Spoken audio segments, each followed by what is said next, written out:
Hello mga Marites! Dahil napanood ko yung nag-trending na online seller na nagkasakit at namatay. Sa kakakain sa fast food, Diyos ko, Jo, kinabahan ako. Kaya pag gising ko, Jo, tumayo agad ako para bumili ng bangus. Sabi ko sa asawa ko, magpapaka-healthy living na tayo. Tatakot akong maagang mamatay, Diyos ko. Magtigil ka, Marites. Masamang damo, mahirap mamatay. Dati nung dalaga ako, kahit anong kainin ko, kahit anong gawin ko, okay lang yan. Pero simula nagkaanak ako, Diyos ko, natatakot na akong mamatay. Pero alam ko naman darating tayong lahat doon, pero hindi pa ako ready, Diyos ko. Mauna na kayo kung gusto nyo, Chares!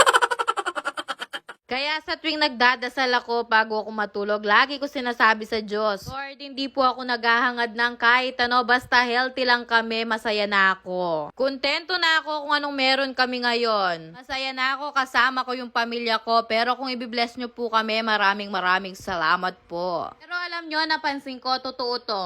Minsan kasi hindi tayo marunong makontento. Ang mahirap pa, lagi nating ikinukumpara yung buhay natin sa ibang tao. At minsan, sa sobrang inggit natin sa ibang tao, ginagawa natin silang kakompetensya. Dumadaan pa sa puntong nagagalit ka sa kanila nang wala namang dahilan. Dahil lang sa sobrang inggit. Kasi nga, kinukumpara mo yung buhay mo sa kanila. Kasi nga, meron sila na wala ka. Yung gusto mo para sa sarili mo, nasa kanila. Dumaan din ako sa ganyang sitwasyon. Pero nung tumatanda na ako at nagmamature na yung isip ko, realize ko, hindi naman kompetensya yung buhay. Kailangan lang nating makontento kung anong meron tayo. Alam nyo, mas magaan at masarap sa pakiramdam na nakokontento ka kung anong meron ka. Maging masaya ka sa achievement ng ibang tao. Dahil lahat naman tayo binibless ni Lord. May plano siya sa ating lahat. Hindi naman laging nasa baba lang tayo. Pero syempre, kailangan din natin kumilos. Baka hinintay mo na lang yung blessing ni Lord, dumilata ka na lang magapon. Diyos ko, dahil hindi lalapit lagi yung grasya at swerte sa'yo. Huwag nyong iaasa yung buhay nyo sa swerte. Tapos tatanungin mo si Lord, bakit po sila ganyan? Bakit po sila umaasenso? Bakit sila na-achieve nila yung mga pangarap nila? Puro ka bakit? Tapos sinisisi mo pa si Lord sa nangyayari sa buhay mo. Ikaw yung gumagawa sa kapalaran mo, ginagabayan lang tayo ng Diyos. Hindi naman lahat nakukuha sa mabilisan, hindi lahat isusubo ng Diyos sa'yo. Kaya kailangan kumilos ka, paghirapan mo yung mga pinapangarap mo. Kasi alam nyo, ikaw yung gagawa sa kapalaran mo. Napakasarap sa pakiramdam na yung pangarap mo na-achieve mo. Dahil sa pagsusumikap at paghihirap mo. Kaya imbis na ikumpara mo yung buhay mo sa ibang tao, gawin mo silang inspirasyon. Hindi ka kompetisyon. O baka sabihin na naman ng mga basher ko,